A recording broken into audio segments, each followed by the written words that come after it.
All right, we're going to talk about section 3.4 today, solving quadratic equations by factoring. So we just reviewed how to factor quadratics.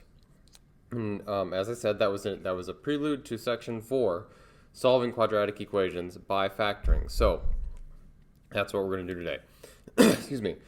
First thing I'd like to do is revisit or recall, as we've done many times this trimester so far, what it means to solve an equation.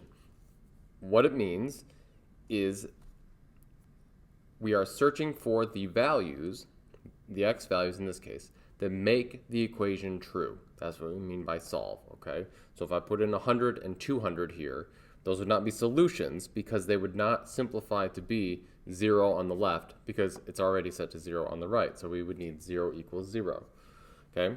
So to solve this equation, we're going to use what's called the zero factor property, although the name is not really that important. Okay, it's this idea that if I have two things, A times B equals 0. If I make A 0, then when I multiply it by B, this entire side would have to be 0. Or if I make if I make B 0, then the entire left-hand side would have to be 0. So to solve this equation in this format, I just need to know when is x minus 2 equal to 0? Solve that. And then I also need to know when is 5x plus 12 equal to 0. Solve that.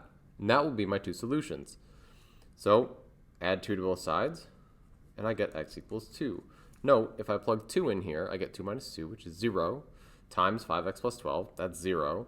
So I get 0 equals 0. So 2 must be one of my solutions. 5x plus 12 equals 0. Let's solve that. If I minus 12, I get 5x equals 12. If I divide by 5, I get x equals 12 fifths. So that makes my the other part 0. So there's my two solutions: x equals 2, x equals 12 fifths. All right. So that's what we mean by solving, and that's how we can solve something that's already in its factored or its broken up form. We're going to save number 1 for later. We're actually going to do that problem last. So let's go on to 2 here. I'm going to solve this equation by factoring. Okay, factoring we talked about means undistributing. So the first thing that you should check is there what's called a monomial? Is there a number and a variable that I can factor out of each term here? And in this situation, there is. I've got a 16 and an 8. I can factor out an 8 from each one of those numbers. So I'll take an 8 out in front, or divide an 8 out in front. I also noticed that there is a, oh, that was bad, sorry. So I can take an 8 out in front, and then I also noticed that there is an x squared and an x, so I can divide an x out in front as well. That will leave me with, when I divide 16x squared, when I divide an 8x out of 16x squared, I will get 2x. When I divide 8x out of 8x, I will get, well, let's check real quick, 8x over 8x, that's just 1. So I'll get 1 equals 0. All right, and you can always check your answer by redistributing. So if you distribute the 8x, you'll see you get back to 16x squared plus 8x. Now, I want to know when is this function 0. Well, that's going to happen when is this left-hand side 0? That will happen whenever 8x is equal to 0. So you divide by 8, you divide by 8. How many times does 8 go into 0? Well, 0 times, so I get x equals 0. And then I want to also know when does 2x plus 1 equal 0. Minus 1, I get 2x equals negative 1. Divided by 2, I get x equals negative 1/2. Okay, so there's the solution to that equation, or two solutions, 0 and negative 1/2. Okay, excuse me. So that's one method of factoring where we see that there's a monomial in each term, we factor it out in front, and we set each piece equal to 0. Now we're going to go on to number 3. In number 3, we're going to draw on what we learned in that in the previous lesson about factoring, or what we revisited. And so for this trinomial here, this quadratic that has 3 terms, I'm going to use the x method to factor it. So I put AC up here. A is 1. So 1 times 64 is 64. B goes down here. That's 16. And then I'm looking for numbers that multiply to give me 64 and combine to give me 16. So the possibilities are 64 and 1, that can't be it. I noticed that 64 is a perfect square, so maybe 8 and 8. That actually works, right? 8 plus 8 is 16. 8 times 8 is positive 64. So that's my two numbers. We called those P and Q. So let's, that gives us our factors then. On the left-hand side, so it'd be x plus 8, x plus 8. So if I want to know when the left-hand side is equal to 0, I'm gonna ask myself, well, when is x plus 8 equal to 0? If I subtract 8, I get x equals negative 8.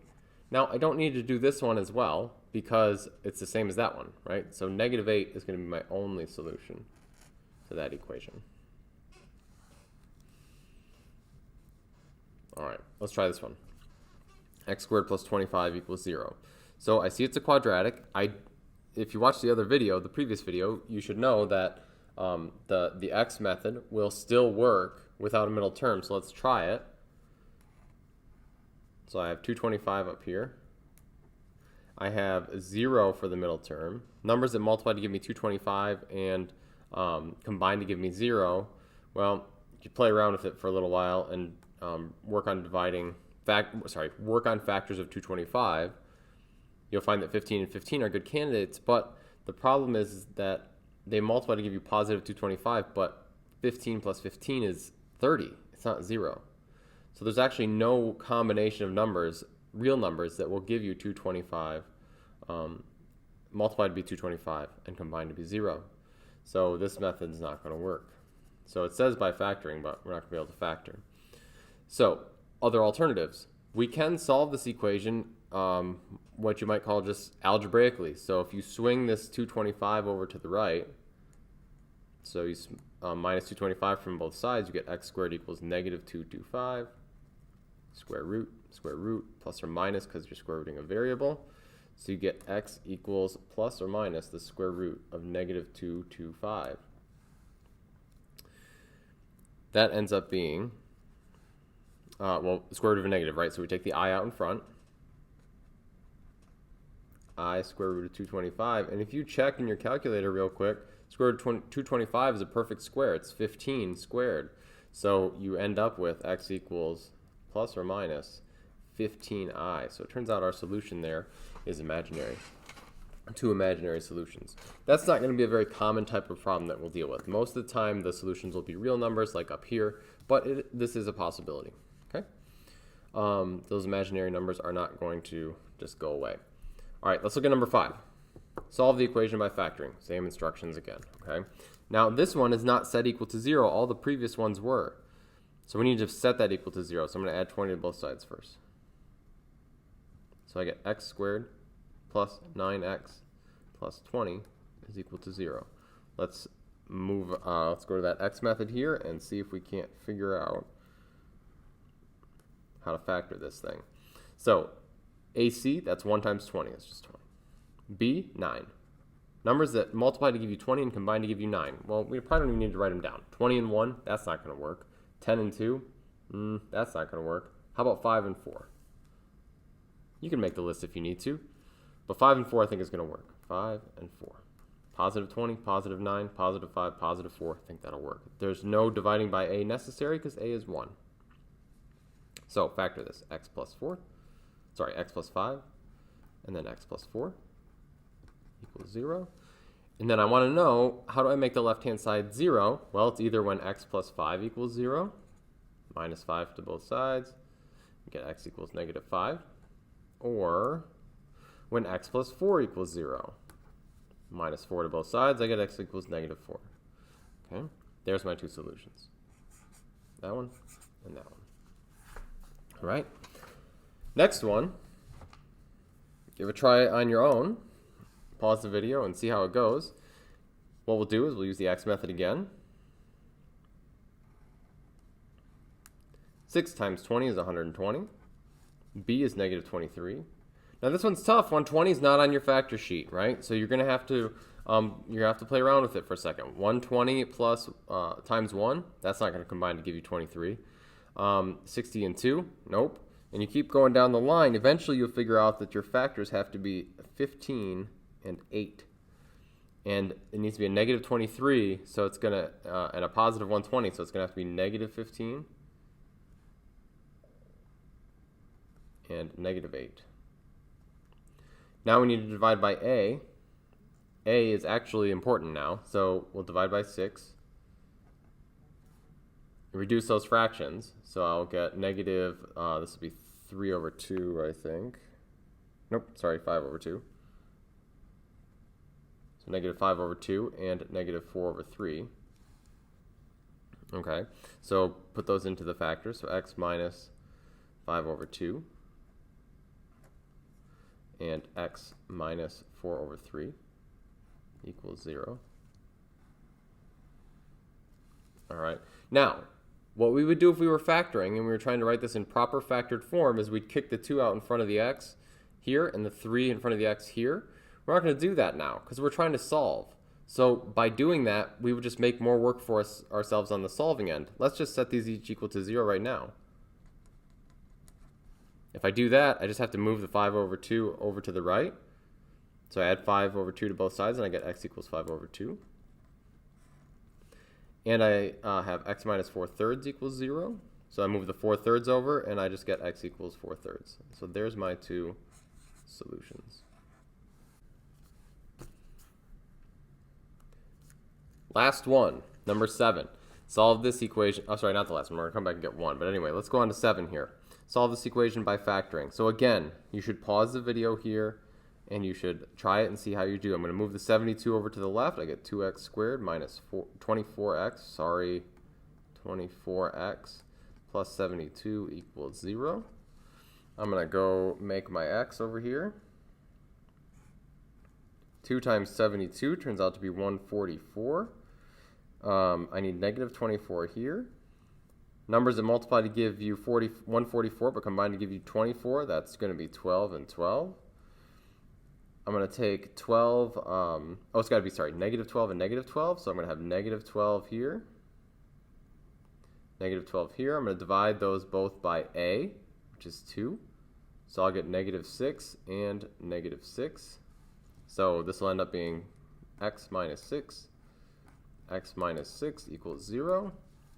And so then my only solution is when x minus 6 equals 0, which is when x equals 6. Okay. All right. So that's all of the solving types of problems. Now, there's one other type of problem that is in number 1 here. And before we tackle 1, I want you to notice something. Every time we had a solution here, this is a great one to look at, number 5. Every time we had a solution, our solutions turned out to be the opposite sign of whatever our factors were, based on the solving setting equal to 0 situation. So if my solution was negative 5, one of my factors was x plus 5. If my solution was negative 4, one of my factors was x plus 4. And same thing up here. One of my factors was x plus 8. The solution was negative 8. They were opposite signs. All right. In number 1, it says if the roots or solutions of a quadratic equation are these, negative 1/3 and x equals 6, write the equation in standard form. Okay. Well, if I know that, let's start with 6 actually, because that's a little bit easier to think about. If I know that 6 is a solution, then x minus 6 must be a factor. And if I know that it's all equal to 0, and if I know that x equals negative 1/3 is a solution, then x plus 1/3 must be a factor. And now it just wants it in standard form, which is the form that's completely multiplied out. So I'm just going to move the 3 out in front before I do that. 3x plus 1, x minus 6 is equal to 0. And then I'm going to FOIL this out. And that'll put the equation in standard form. So that'll be 3x squared minus 18x plus 1x. That'll be minus 17x. And then minus 6. Just double check. Minus 18 plus 1 is minus 17. Okay, equals 0. And so there's my answer in standard form. So if you're given the solutions first, you can work back to what the factors are. And that's it for section 4.